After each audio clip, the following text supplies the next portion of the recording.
All right, we are back. So I mentioned 2 slides ago that only about 10% of the public have long-term care insurance.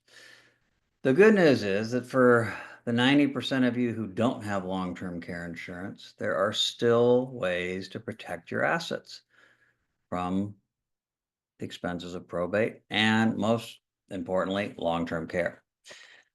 And for this, you need what we call level 3 planning or level 4 planning, which are both types of asset protection planning, and both of which share the same goals. And the goals of this type of planning are to help people qualify for available benefits as early as possible.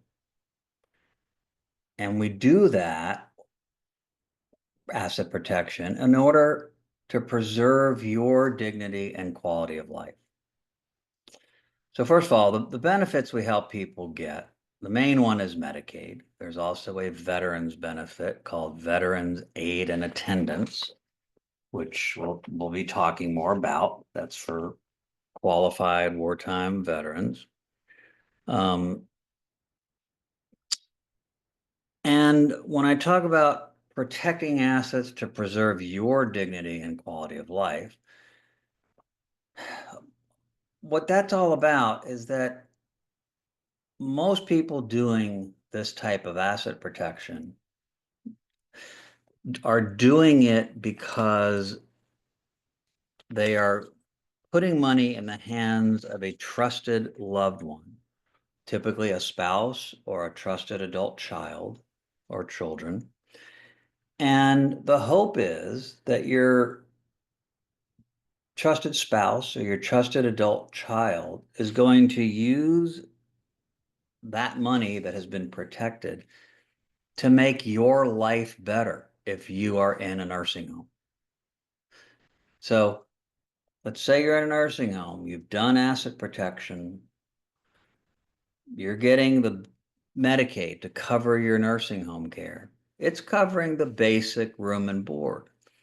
But the money that you've protected can be used by your spouse and your children to make your life better. Also to make the spouse's life better, of course. I mean, they need to live and have money to survive. But the money can be used to make your life better by paying for things that Medicaid doesn't cover, like replacing lost or broken eyeglasses, dentures, hearing aids, things that often go missing in nursing homes. Um, it, Paying for your cell phone bill, paying for streaming music or movie services, um, even hiring a private sitter to be with you 4 to 8 hours a day, maybe longer. Someone to be a companion, someone to help put on a new movie or a new audiobook, or to help you get to the bathroom every couple of hours so that you don't wind up having to sit in dirty diapers for hours each day, as is sadly the fate of many people in nursing homes who have incontinence issues and pushing the button when you need help getting to the bathroom doesn't always qualify as an emergency because there are a lot of more pressing medical emergencies in a nursing home, and there is, of course, limited staff. You don't have one-on-one care in a nursing home. You have, maybe one caregiver to every 7, 8, 9 residents of a nursing home. So having these assets that have been protected to make your life better, that's the main goal of asset protection for most of our clients. Now, some people have other goals. As I mentioned, the spouse is a big one. If you are married, of course, you want to protect your income and your assets for your healthy spouse. If you're happily married, you don't want your spouse having to to downsize their home or move in with a child or live in some one bedroom or studio apartment, or worse, wind up homeless because all the money is going to pay privately for your care. A lot of our clients want to protect their family home. Family home for a lot of people is their main asset. Maybe they weren't able to save during their life other than to buy their home. Or maybe they've spent all their money paying privately for care and all that's left is their home and they're coming to us to protect their home. And maybe they're protecting it for the spouse, or maybe it's for their children or sibling that might be living in the house. And these days, more and more, we see children living with parents, adult children. And sometimes that's kids that never moved out, the so-called failure to launch kids.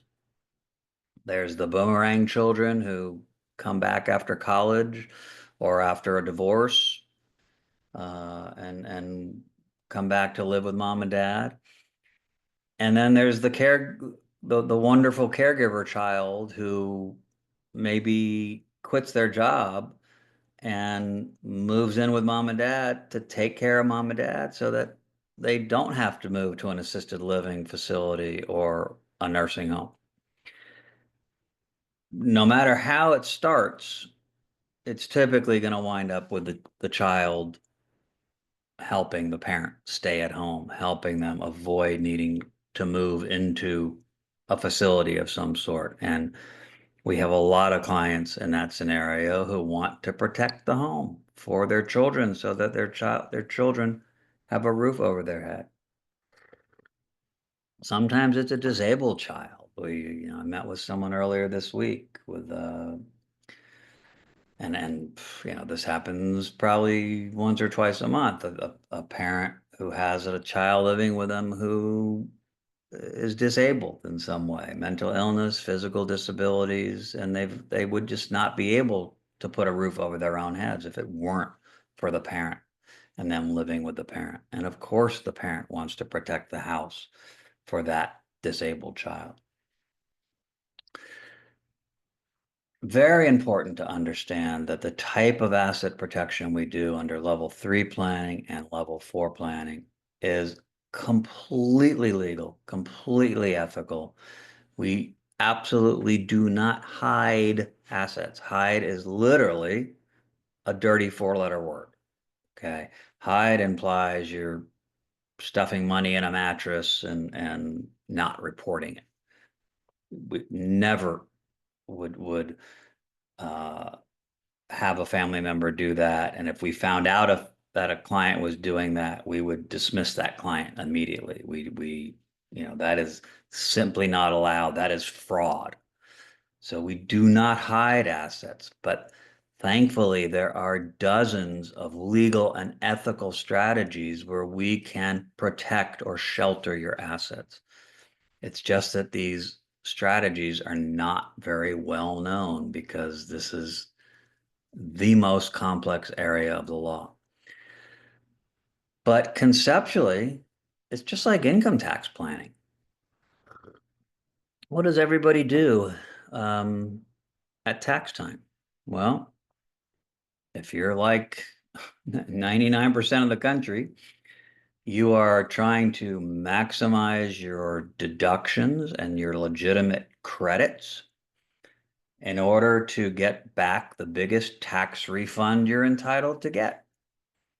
If you use all the available credits and deductions and tax saving strategies that you're allowed to use in order to get back a big tax refund, are you ripping off the government? Of course not. You're just doing good tax planning. You know, now, are there people who cheat on their taxes and commit tax fraud? Absolutely. And those people often get caught and often go to jail for tax fraud, as they should. But Of course, we're not talking about that. We're talking about all of you folks who I'm sure are honest, tax-paying citizens, but nobody wants to pay more tax than they have to. And if you can get back a tax refund, of course you want to get a tax refund. Well, Medicaid planning, it's the same thing. Those are tax dollars. Who do you think funds Medicaid? You do. Your family does. Every year that you pay taxes to the federal government and the state government, a huge percentage of your taxes goes to fund Medicaid. And in fact, at the federal level, Medicaid and military spending are the top two biggest line items. Um, Education was number three.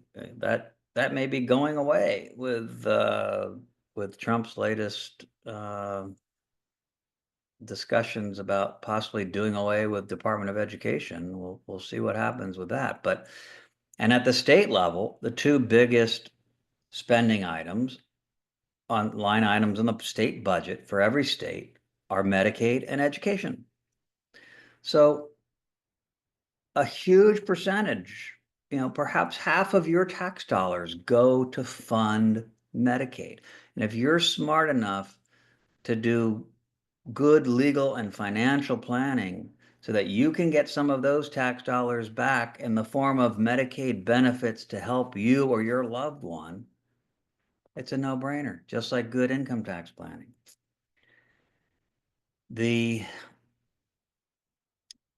This type of planning is also necessary to level the playing field to overcome our country's discriminatory health insurance system. How is our insurance system discriminatory? Well, let me give you a very simple example that everybody understands. Let's look at John and Joe. They're friends, they're neighbors. John has a brain tumor. It's cancer. Joe, the neighbor, has Alzheimer's. What's that? Well, it's plaques and tangles in the brain. If you didn't realize that that's what Alzheimer's is, it is. It's a bunch of stuff in the brain that's not supposed to be there. Just like a tumor that's cancerous is a mass of stuff in the brain that's not supposed to be there. They sound pretty similar, don't they? Same basic underlying disease cause, something in the brain that's not supposed to be there. But the result of what happens to these two families is 180 degrees different. John, because he has a cancerous brain tumor, he gets all of his treatment covered by health insurance. Chemotherapy, radiation, surgery could cost over $1 million. Health insurance is going to gladly cover all of that. I mean, I say all of it. Of course, there's going to be co-pays depending on his insurance. He might have co-pays. He might have some deductibles. But he might not. Some people have really good insurance with no co-pays and no deductibles, and they pay nothing for their health care, especially veterans who have Medicare and TRICARE for life. They typically pay nothing. And even if they have to pay a little bit of co-pays and deductibles out of pocket, John and his family are not going to go broke paying for his treatment for brain cancer. And if his cancer spreads or comes back in another part of the brain and he needs treatment all over again, his health insurance is going to pay another $1 million gladly without blinking an eye for all those treatments all over again. Even if it only gives John another 6 months to live, health insurance will pay as much as they need to for all of those health treatments.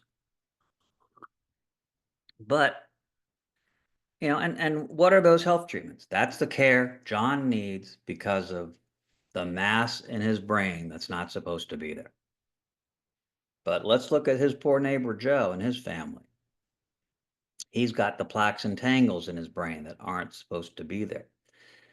Well, there's a couple medications that might make his symptoms slow down a little bit, but there's no cure.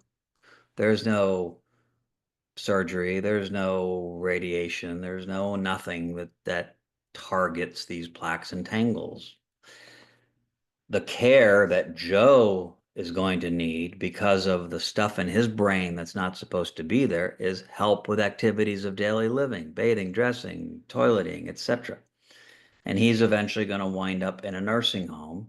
And the health insurance system is going to snub its nose at him and say, sorry, Joe, that is not covered by health insurance. Unless you have long-term care insurance, which he's probably one of the 90% of people who doesn't, then sorry, Joe, you have to pay privately for your long-term care, the care you need as a result of the stuff in your brain that's not supposed to be there. You've got to pay privately until you go broke, and your spouse has to go broke. And if you live in Virginia, they can go after your children, and your children can be forced to pay for your care. That's called filial responsibility. We don't have that in DC and Maryland, luckily, but if you're in Virginia, that exists. And Virginia is one of about 35 states that has filial responsibility, where children can be forced to pay for their parents' medical bills or long-term care bills in this case, because long-term care is not medical. That's the problem. That's why our system is fundamentally unfair. John and Joe have basically the same thing, a mass of stuff in their brain that's causing a disease. It's causing a series of symptoms. But John's symptoms and treatment get covered by health insurance, and Joe's don't, and he's got to go broke. How is that fair? It's not. It's simply not. It's a built-in discriminatory health insurance system. And by the way, this is not the state of health insurance in many developed countries. Do many developed countries pay higher taxes for universal health insurance? Absolutely. And do some of those countries include long-term care as part of universal health insurance? Absolutely, because it's all part of the same healthcare spectrum, but not in our country, and it probably never will be in our country because it's too much of a political hot potato. So if you have any qualms about the ethics or legality of this type of planning, hopefully this explanation of our discriminatory health insurance system will get you over that very quickly, and you can share that with your friends and family members who may think that there's something wrong with doing completely legal and ethical Medicaid planning, which is, of course, total nonsense. It's just that this type of planning that we're talking about today is very poorly understood because, as I mentioned at the beginning, I'm only one of about 570 certified elder law attorneys in the entire country. And that's because Medicaid is the most complex area of law in existence. And here's the US Supreme Court saying what I just said, which is that in the one case, Medicaid case that went to the Supreme Court called the Medicaid laws an aggravated assault on the English language, resistant to attempts to understand it. This is back in the 80s, I think, a very different Supreme Court than the one we have today. Um, the these are the brightest legal minds in the country, Supreme Court justices. This is what they had to say about Medicaid. And another great case from one of the Circuit Court of Appeals right under the Supreme Court. In fact, this was the Fourth Circuit Court of Appeals, which covers Virginia. And in fact, this was a Virginia federal case that went to the Fourth Circuit Court of Appeals, which called the Medicaid Act one of the most completely impenetrable texts within human experience and dense reading of the most tortuous kind. This gives you an idea why there are only 570 of us certified elder law attorneys in the whole country. And just the process of becoming certified, it's, of course, after law school, you've got to go through at least another 5 years of practicing elder law. You've got to get referrals from other elder law attorneys who are familiar with your work and know, that you are an expert in the field. And you have to pass a full day specialty elder law bar exam, which has on average a 20 to 30% pass rate. Again, just, this is because of the complexity. It's a lot of what being a certified elder law attorney is about, is understanding Medicaid. Now, I've talked a lot about Medicaid. Let me be clear that if it hasn't been clear already, that the type of Medicaid I'm talking about today is long-term care Medicaid. All right. Very different from health insurance Medicaid. And this is critical to understand, because if you try to do any research on your own about Medicaid laws,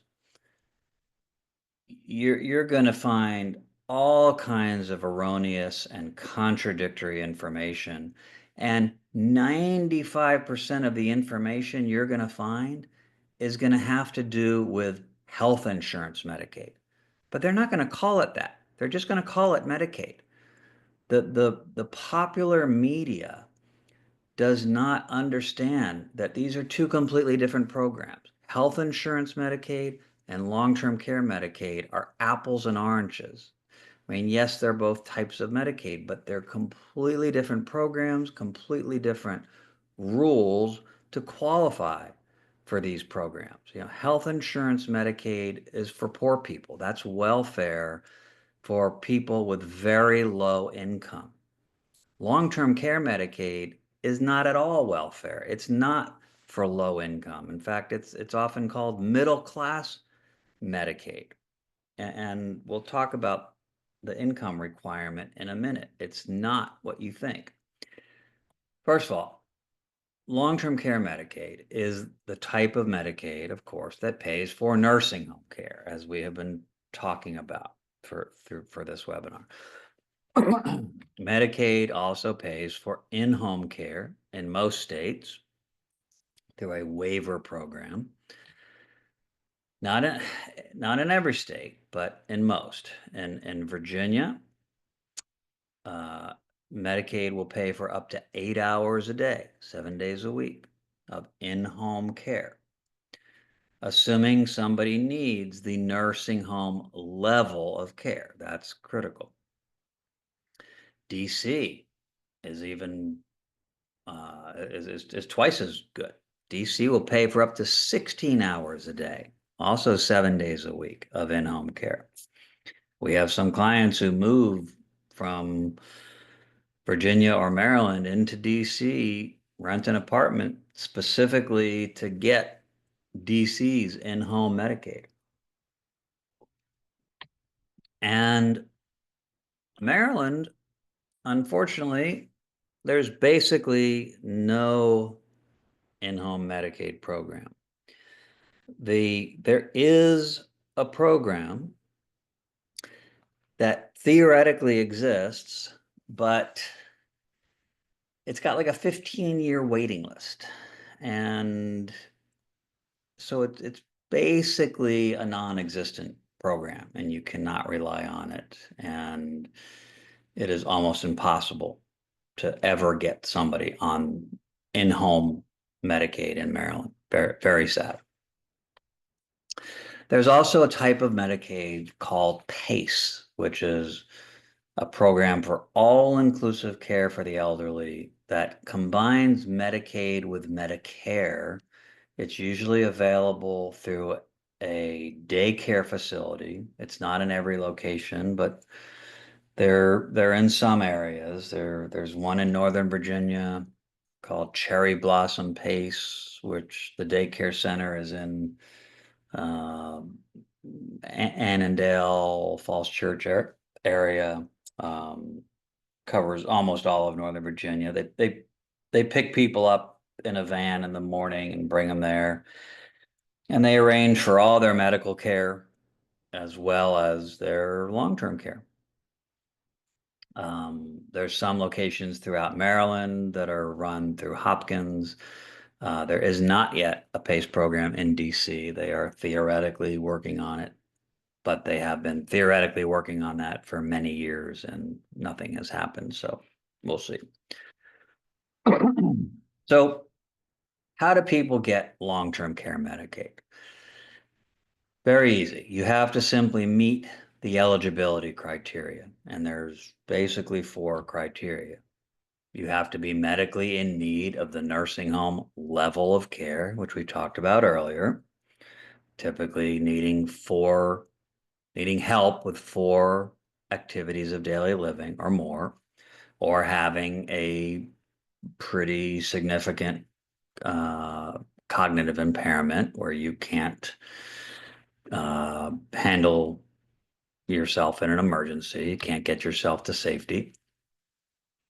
The income requirement, again, this is middle class Medicaid. It's not for low income people. Your income just needs to be lower than the cost of care. Remember, nursing homes in the DMV are 12 to 16,000 a month. That means you could have really high income of say $10,000 a month as an individual, and you can still get Medicaid because you don't have enough income to pay privately for the nursing home. So the general rule for a single person, not married, uh, widower, never married, is that your income goes to the nursing home. Medicaid pays the difference. Okay. So your income becomes your copay. Now they let you keep a little bit of your income, depending whether you're in a nursing home or at home. You get to keep a lot more if you're at home than you do if you're in a nursing home, because they recognize you have costs for living at home, like rent or mortgage or, and utilities and food and whatnot. But again, this is not a low income program. We have clients with very high income who are on Medicaid. The other big factor is the 5-year look back period. So if you have made a gift within 5 years of applying for Medicaid, Medicaid is going to add up all of those gifts, divide that by a number that's different in each state. It's called the penalty divisor. And the result of that division problem is that it's going to be a period of months of ineligibility for Medicaid, which can be longer than 5 years. So, for instance, the average penalty divisor in the DMV area is about $10,000 a month. So just to understand how this concept works, if you were to, let's say, put $1 million worth of assets into an irrevocable Medicaid asset protection trust, which we'll be talking about in a few minutes. And if you were to apply for Medicaid, let's say 57 months after you put the money into the trust, okay, less than 5 years. You didn't wait 60 months. You applied after 57 months. Well, you're going to have to report that you gave $1 million away to this irrevocable trust. And because you made the mistake of applying 3 or 4 months early, instead of waiting till month 61, you're going to get hit with a penalty period of 100 months. Divide 1,000,000 by 10,000. That's 100 months. That's what? Over 9 years. So you're going to be disqualified from getting Medicaid for another 9 years, starting from when you applied, which was 57 months after you funded the trust. So, of course, I'm giving you a scenario that would never happen. Nobody would ever do that, but I'm just explaining that to illustrate how these concepts work. In reality, if somebody put $1,000,000 into one of these trusts, you're not gonna apply for Medicaid until you're past the 60-month look back period. And then when Medicaid asks on the application, have you given away any assets in the last 60 months? The answer is no. So you get immediately qualified, assuming you meet all the other requirements. And then the last requirement for Medicaid, and this is the biggest area where we elder law attorneys come in, is we help you get your countable assets below the asset threshold. And you can see the different amounts, for the 3 local jurisdictions. That Virginia follows the general rule that's followed by the vast majority of states, which is you can't have more than $2,000 of countable assets. And a huge part of what we elder law attorneys do is convert countable assets into non-countable or exempt assets. And that's how we get people on Medicaid. All right, let's talk a little bit about this Veterans Aid and Attendance benefit. For any of you who served, first of all, thank you for your service. And the government also thanks you for your service by saying that if you need aid and attendance, which you can interpret as meaning assisted living, help with 2 activities of daily living or more, you can apply to get tax-free income from the VA. And here's the amounts. For a single veteran, about a little over 28,000 a year. Married veteran, closer to 34,000 a year, and a surviving spouse, a little over 18,000 a year. Tax-free income. Service requirements are minimal. You just have to have served 90 days active duty with at least 1 day during wartime. And you can't have had a dishonorable discharge. And there are financial criteria. Of course, the medical criteria I mentioned, you need assisted living. The financial criteria is very similar to Medicaid, and they look at your IVAP, your income for VA purposes, which is your income minus the unreimbursed cost of your care. So assuming you don't have long-term care insurance, let's say you've got $7,000 a month, but you're in an assisted living facility that costs $8,000 a month. Well, your income is negative 1,000, which of course is 0 for VA purposes. So you're going to qualify for this full benefit. And there's a net worth requirement. It changes every year. All these numbers change every year. Right now, it's about $160,000 that you can have, and as far as assets, and still get this veterans benefit. All right, now let's talk about level 3 planning specifics. This is the Living Trust Plus. This is my trademarked version of a Medicaid asset protection trust that I license to attorneys all around the country. But I don't call it a Medicaid asset protection trust because it does much more than just protect assets in connection with Medicaid. It protects your assets from probate, plus lawsuits, plus veterans aid and attendance benefits if you're a qualified veteran, plus Medicaid. So You see all the pluses there. That's why I call it the Living Trust Plus, which I think is much more descriptive than the term Medicaid Asset Protection Trust. And the last plus is you can stay in control of the trust as the trustee, meaning you can manage all the money yourself, just like you do now. Here's how the trust works. We start in the top left corner. You've got your house, you've got your assets unprotected. We create the trust represented by this rectangle. This is one version. This is the most common version we use. Now you see this one-way sign. This is the most important graphic on this page, is this little one-way arrow, because once you put the money into that trust, or the house into the trust, it's got chains around it, it's protected, but you can't take it out.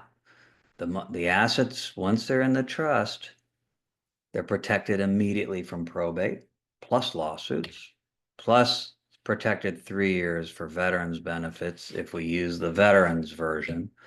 Plus it's protected after 5 years for Medicaid. Plus you can change the trustees and the beneficiaries, and you can be the trustee for most versions of this trust. You're still going to live in your house. You're going to have full use of the real estate. Retirement accounts can't go in the trust. That's federal law. So IRAs, 401ks, TSPs stay out of the trust.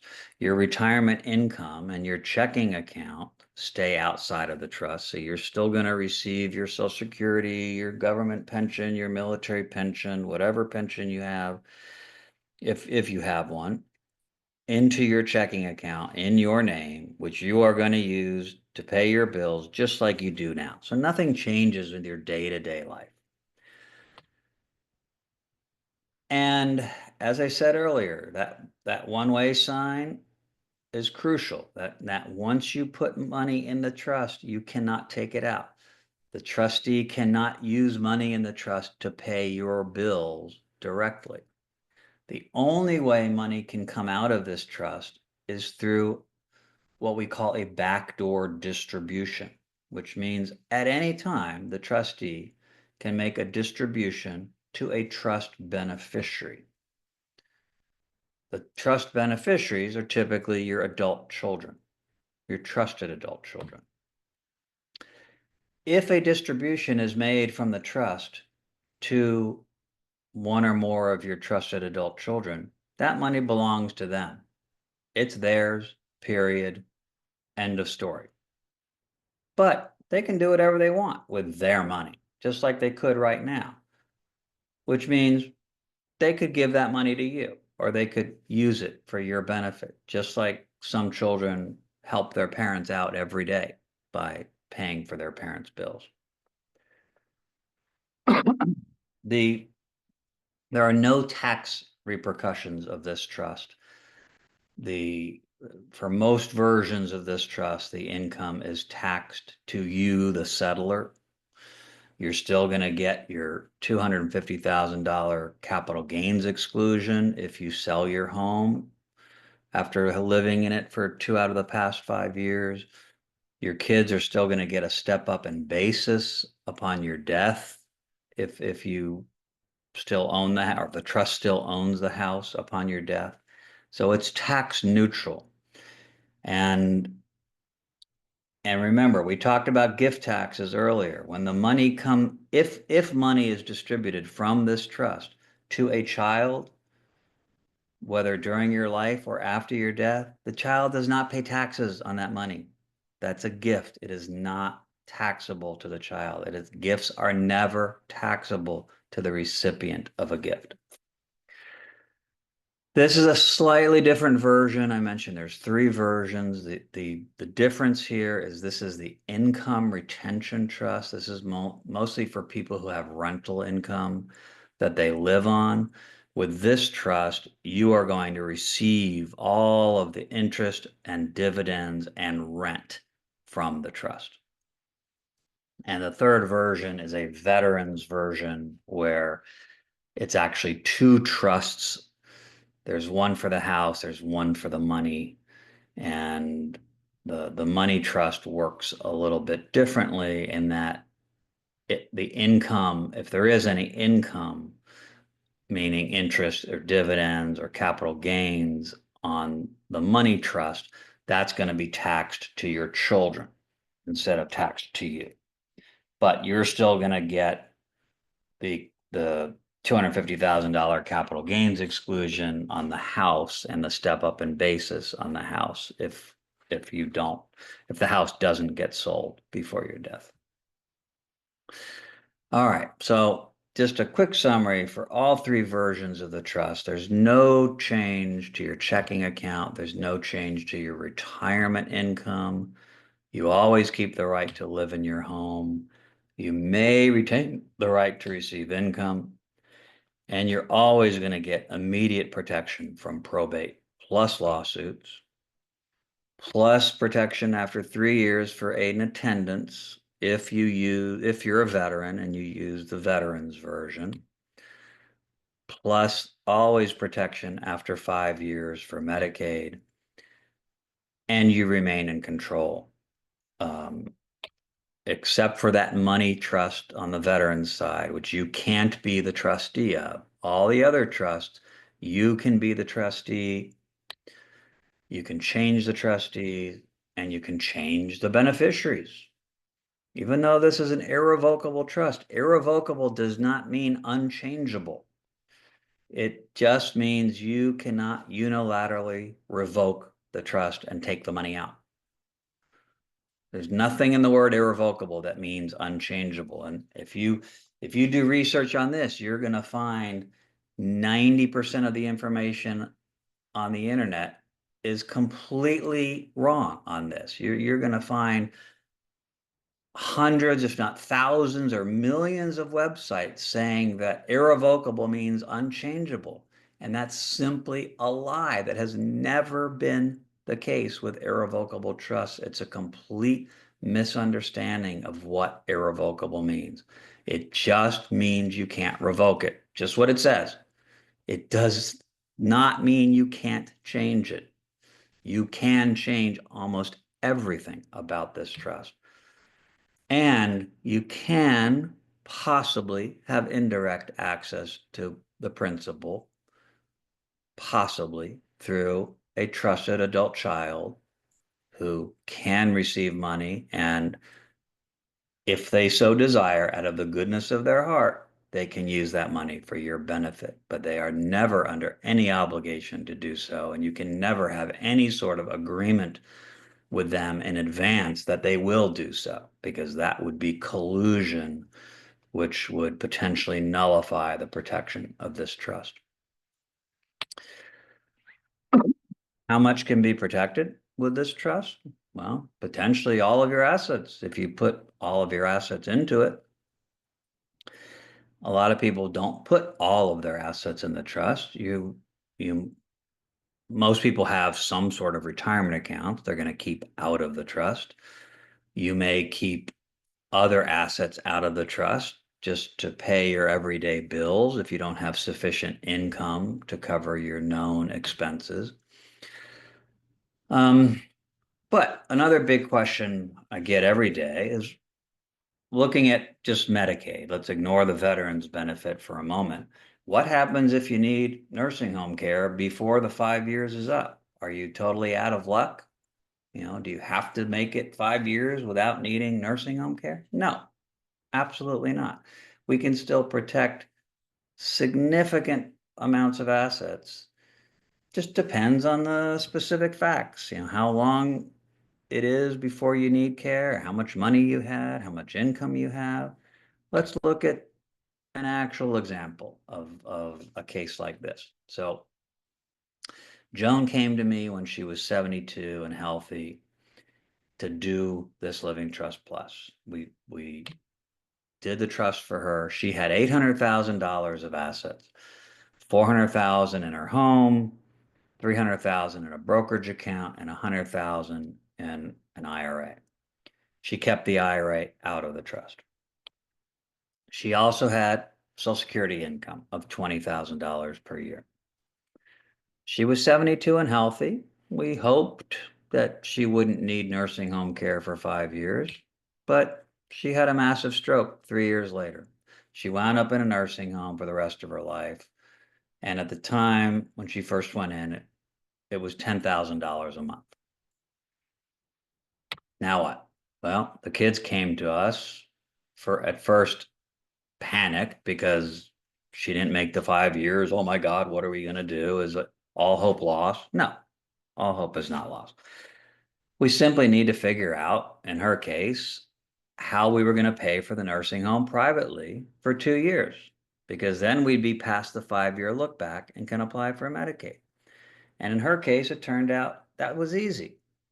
For the first year, we liquidated her $100,000 IRA and used that along with her $20,000 Social Security income to pay the $120,000 nursing home bill for year one. And by the way, she got to take a medical expense deduction because all of her income was going to the nursing home, which is a medical expense. That medical expense deduction meant that she didn't have to pay any taxes on the IRA distribution. So that entire $100,000 IRA was able to go to the nursing home to cover her nursing home bill plus her $20,000 of income. What about the second year? Again, simple. One of the sons was the trustee of the trust at that point. He had the money manager of the brokerage account liquidate $100,000 of assets in the brokerage account. And as trustee, he made a backdoor distribution to himself and his brother. And the two of them could have just kept that money, but they were good and loving children, and they decided to use that money to pay the second year of their mom's nursing home care, plus her $20,000 annual income. Boom, second year of the nursing home covered. What was left in the trust at that point? The house worth $400,000, $200,000 remaining in the brokerage account. So there was $600,000 left out of the original $800,000. And that was now protected. So 600 out of 800, that's 6/8, 3/4, 75%. So we protected 75% of her assets, even though she only made it 3 years before needing nursing home care. A very good result. And again, the type of thing that can and does happen regularly. So as great as the Living Trust Plus is, it is simply one asset protection tool, and it's not right for everyone. And it doesn't always eliminate all long-term care costs because it doesn't pay for assisted living. First of all, this trust may not be right for you if you don't have a trusted adult child. It doesn't have to be a child, it could be a friend or significant other or trusted niece or nephew, grandchild. But maybe you don't have anyone like that in your life who you trust. It's not going to work for you. It doesn't make sense. There's no tool that's right for everybody. This Living Trust Plus may not be right for you if you've got, $1 million or more in an IRA or another tax qualified retirement account, and you don't want to liquidate those funds and incur the income taxes to protect the after-tax funds. Although sometimes doing that makes sense. And in some states, you don't have to worry about protecting IRAs because in some states, IRAs are exempt automatically. And again, the Living Trust Plus protects assets in connection with Medicaid, which doesn't cover assisted living, whether that's in an assisted living facility or at home.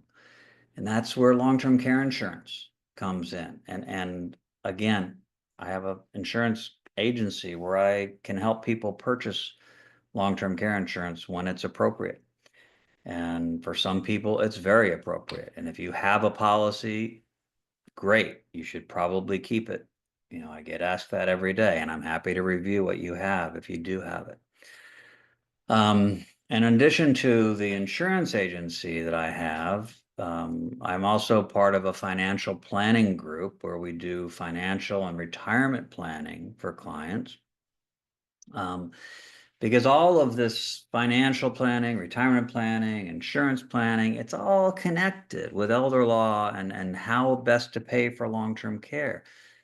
And so for people who do level 2 planning, which provides no asset protection, it's really important to do financial planning and retirement planning.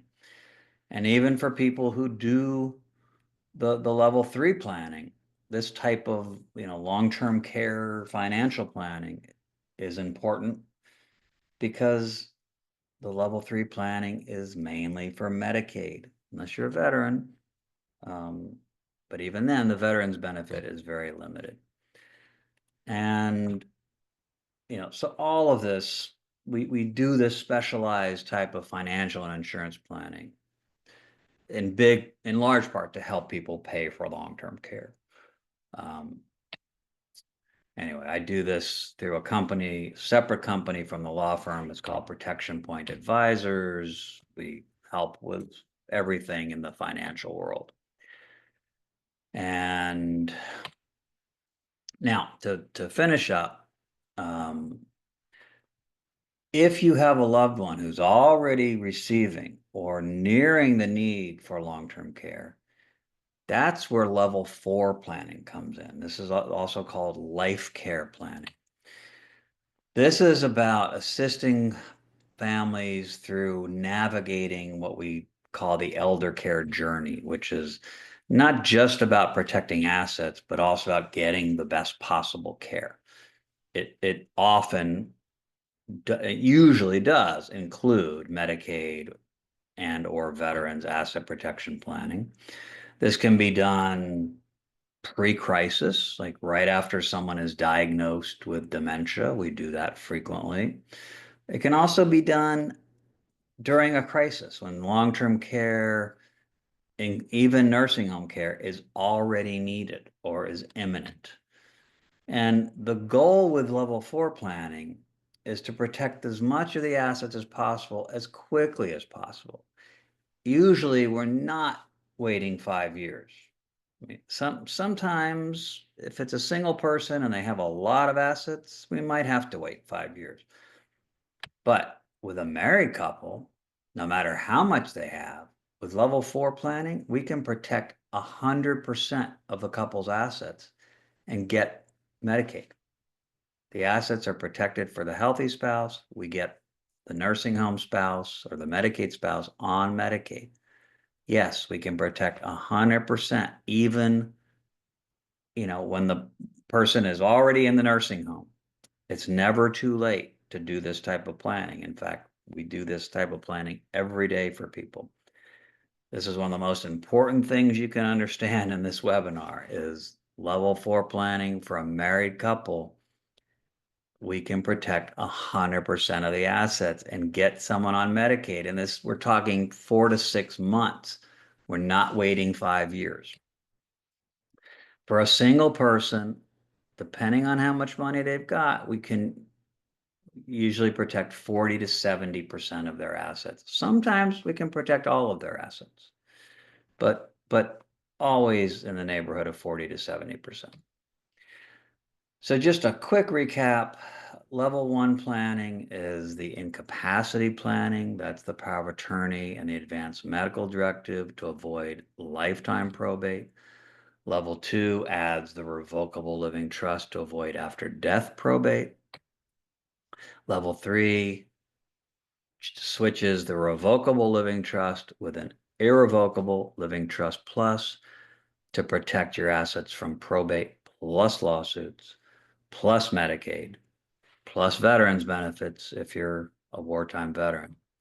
And then the level 4 planning is the life care planning to help you navigate the elder care journey, get the best possible care, and yes, protect as much assets as possible, as quickly as possible, including protecting 100% of the assets for a married couple. Why doesn't everybody do this? Well, a lot of people make a lot of excuses. They think their estate's too small. They have too many choices, which includes, which do you do a will? Do you do a trust? Now, I've introduced a different type of trust, so I've given you another choice. Um, but this is why you need to go to a lawyer who understands all the choices and can help you make the right choice. Don't let too many choices be uh, something that stymies you from doing something. The Medicare myth. A lot of people think Medicare is going to pay for their nursing home. It doesn't. Medicare is health insurance. Remember the example of John with cancer and Joe with Alzheimer's. Well, Medicare is health insurance that will pay for all the cancer treatment, but it's not going to pay a penny for any type of long-term care. The quality of care myth, that's a big one. A lot of people think that, there's only a few nursing homes out there that take Medicaid and they're terrible. Total nonsense. Roughly 96% of all nursing homes take Medicaid, including almost all of the 4 and 5 star nursing homes out there. It's just a financial reality. People in nursing homes run out of money, and nursing homes can't just put people out on the street because it's an unsafe discharge. So they have to keep them. And guess what? They want to get paid something. So even though they get paid less by Medicaid, they still get paid enough to make a profit, which is why almost every nursing home takes Medicaid. And the quality of care you get if you're in a nursing home on Medicaid is the same quality you would get if you're paying privately. The people delivering the care, they don't know who's on Medicaid and who's paying privately or who has long-term care insurance or what. They're just providing care. There are different quality nursing homes, of course. They're rated by the federal government on a 5 star scale, and there's 4 and 5 star nursing homes, and there's 1 and 2 star nursing homes. So that makes a difference. But whether they take Medicaid or whether you're on Medicaid makes no difference in the quality of care you get. And then denial. That's the biggest excuse. People say, I'm never going to go to a nursing home. The plan of a lot of people is, oh, I've told my son to take me out back and shoot me if I ever have to go in a nursing home. And obviously not a good plan, because your son would wind up in prison most likely if he actually did that. And I'm preaching to the choir because you folks have tuned in to today's 2-hour webinar because you're the folks who are not in denial. You realize that this is a realistic concern, and that's why you've devoted 2 hours of your time to learn about these issues. So I applaud you for being proactive in that regard. I encourage you to take the next step to create your own plan, which is to come see me. Call the office, schedule an introductory meeting in person or by Zoom. If need to, we can do it by phone. But obviously, all of you know how to use Zoom because you're using it right now by tuning into this webinar. So hopefully, I will get to meet all of you at some point. We do have an intake form that's required. When you call the office to make an appointment, they'll send that to you or send you a link to it on our website. We, as I mentioned, I'm licensed. The other attorney in our firm are licensed in Virginia, Maryland, and DC. So either you or the loved one that you're wanting to plan for has to live in the DMV. I mentioned if you go to our website, you can sign up for free books in our newsletter.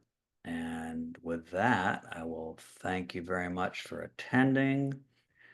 I will put our contact information on the screen, and let me turn on the camera here, and I will take some questions.